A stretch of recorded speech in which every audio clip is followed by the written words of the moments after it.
एक बार माँ पार्वती और भगवान शंकर जी कैलाश पर बैठे हुए वार्तालाप कर रहे थे। तब माँ पार्वती जी ने भगवान शंकर जी से पूछा, प्रभु, आप तो अपने भक्तों की सभी मनोकामनाएं क्षण में पूरी कर देते हैं, इसलिए मेरी ये जानने की बहुत इच्छा है कि आपकी कृपा पाने के लिए कौन सा ऐसा व्रत है जो श्रेष्ठ माना गया है, जिससे मनुष्य के जीवन के सभी कष्ट दूर हो जाते हैं और आपकी कृपा पाकर मनुष्य उच्च फल की प्राप्ति करता है। देवी पार्वती, आपको तो ज्ञात है, महाशिवरात्रि का दिन मुझे अति प्रिय है। इस दिन जो भी भक्त सच्चे हृदय से मेरी पूजा और अर्चना करता है, मैं उसके सारे मनोरथ पूर्ण करता हूँ। आज मैं आपको महाशिवरात्रि व्रत से जुड़ी एक शिकारी भक्त चित्रभानु की कथा सुनाता हूँ कि किस प्रकार चित्रभानु ने अनजाने ही मेरी पूजा के फल से मोक्ष प्राप्त कर लिया।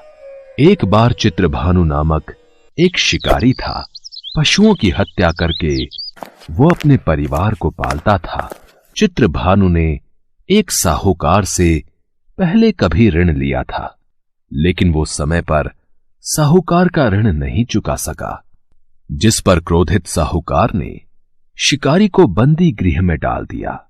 संयोग से उस दिन शिवरात्रि थी, तो बंदी गृह के पास से गुजर रहे शिव भक्तों के प्रवचन उसके कानों में पड़ रहे थे। चित्रभानु भी ध्यान मग्न हो गया और धार्मिक बातें सुनता रहा। संध्या होते ही साहूकार ने उसे अपने पास बुलाया। क्यों भाई चित्रभानु, है?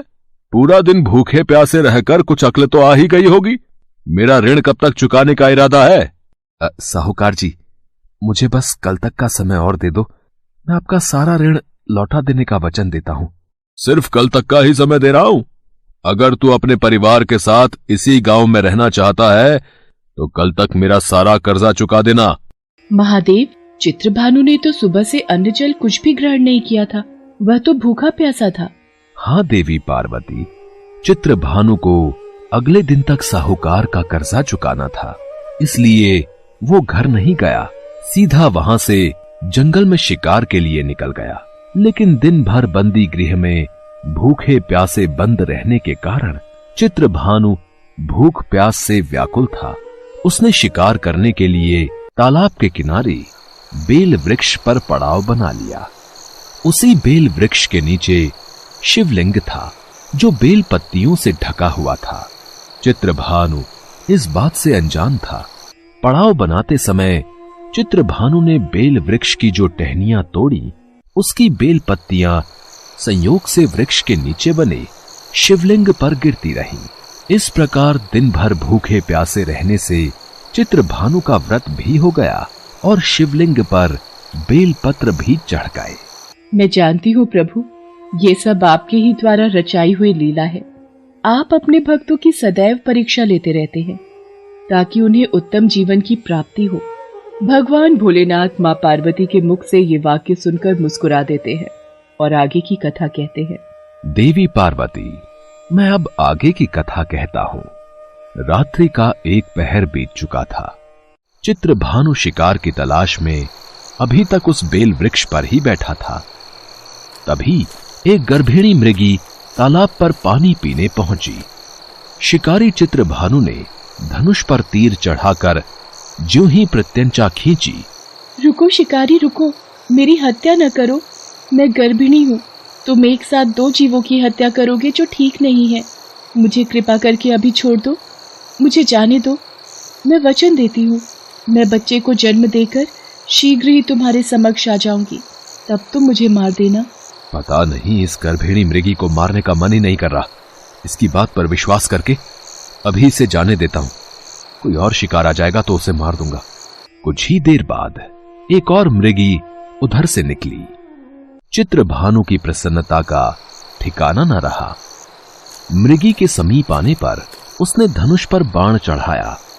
तब उसे देख मृगी ने विनम्रता पूर्वक निवेदन किया, हे पार्थी, मैं अपने पति की खोज में भटक रही हूँ। मैं अपने पति से मिलकर शीघ्र ही तुम्हारे पास आऊंगी, फिर तुम मुझे मार देना। ये मुझे क्या हो रहा है? मेरे हाथ आए शिकार को मैं स्वयं ही छोड़ रहा हूं। मेरे हाथ बार बार धनुष पर प्रत्यंचा चढ़ाते हैं और बार बार ही हाथ छूट जाता है। रात्रि का अंतिम पहर बीत रहा था। तभी एक अन्य मृगी अपने बच्चों के साथ उधर से निकली।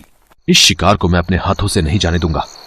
समय गवाए बिना इस शिकार को अपना निशाना बना लेता हूं।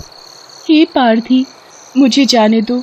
मैं इन तीनों बच्चों को इनके पिता को सौंप कर लौट आऊंगी। सामने आए शिकार को छोड़ दूं? मैं ऐसा मूर्ख नहीं। इससे पहले मैं 2 बार अपना शिकार खो चुका हूं। मेरे बच्चे भूख प्यास से तड़प रहे होंगे।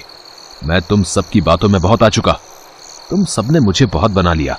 अब तुम्हें मेरा शिकार बनना ही होगा। जैसे तुम्हें अपने बच्चों की ममता सता रही है, ठीक वैसे ही मुझे भी अपने बच्चों की चिंता है। इसलिए मेरे छोटे छोटे बच्चों पर दया करो। मैं थोड़ी देर के लिए जीवन दान मांग रही हूँ। हे पार्थी, मेरा विश्वास करो।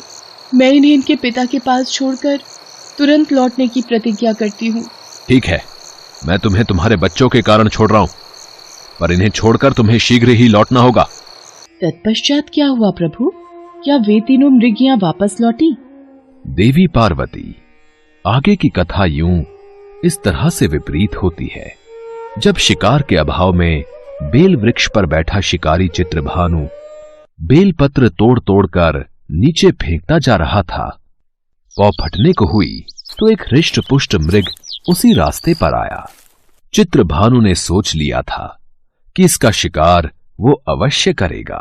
शिकारी की तनी प्रत्यंचा देखकर वो मृग विनीत स्वर में बोला, हे पारधी भाई, यदि तुमने मुझसे पूर्व आने वाली 3 मृगियों तथा छोटे छोटे बच्चों को मार डाला है, तो मुझे भी मारने में विलंब ना करो, ताकि मुझे उनके वियोग में एक क्षण भी दुख न सहना पड़े। मैं उन मृगियों का पति हूं। यदि तुमने उन्हें जीवन दान दिया है, तो मुझे भी कुछ क्षण का जीवन देने की कृपा करो। मैं उनसे मिलकर तुम्हारे समक्ष उपस्थित हो जाऊंगा। मृग की बात सुनते ही चित्रभानु के सामने पूरी रात का घटना चक्र घूम गया। उसने सारी कथा मृग को सुना दी।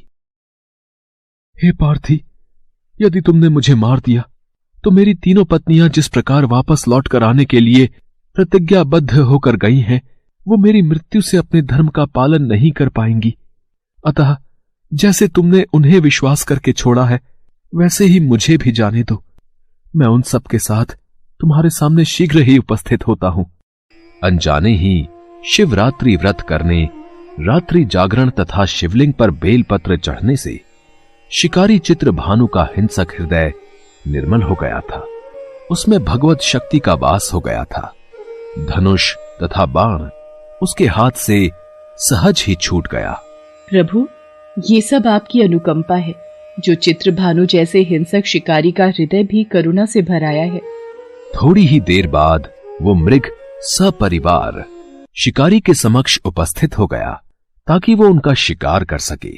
किंतु जंगली पशुओं की ऐसी सत्यता, सात्विकता एवं सामूहिक प्रेम भावना देखकर चित्रभानु को बड़ी ग्लानि हुई। उसके नेत्रों से आंसुओं की झड़ी लग गई। उस मृग परिवार को न मारकर चित्रभानु ने अपने कठोर हृदय को जीव हिंसा से हटा सदा के लिए कोमल एवं दयालु बना लिया। आपके महाशिवरात्रि व्रत और त्योहार में सचमुच कितनी शक्ति है, जो कि चित्रभानु जैसे एक हिंसक शिकारी की प्रवृत्ति में भी बदलाव कर सकती है। इसके पश्चात देवलोक के समस्त देवता भी भगवान भोलेनाथ और मां पार्वती पर फूलों की वर्षा करने लगे। शिकारी चित्रभानु ने बुराई का मार्ग त्याग कर अच्छाई के मार्ग को अपना लिया और मेहनत मजदूरी करके उसने साहूकार का कर्जा भी चुका दिया और खुशी खुशी भगवान भोलेनाथ की कृपा से परिवार के साथ साथ खुशी खुशी जीवन व्यतीत करने लगा। हिंदू धर्म में महाशिवरात्रि त्योहार का बहुत महत्व है। ये त्योहार फाल्गुन मास के कृष्ण पक्ष की त्रयोदशी तिथि को आता है। कहा जाता है कि इस दिन देवों के देव महादेव और मां पार्वती का विवाह हुआ था। महाशिवरात्रि के दिन भगवान शंकर की पूजा की जाती है। इस दिन मंदिरों में महापूजा का भी आयोजन होता है। सभी भक्त इस दिन मंदिर जाकर भगवान शंकर के शिवलिंग पर दूध, दही, बेलपत्री, बेर और फल फूल चढ़ाकर पूजा करते हैं। मान्यता है कि इस दिन पूजा और व्रत करने से व्यक्ति की सभी मनोकामनाएं पूरी होती हैं। और भगवान शंकर और माँ पार्वती का आशीर्वाद प्राप्त होता है और इनकी पूजा करने से धन धान्य सुख सौभाग्य और समृद्धि में वृद्धि होती है।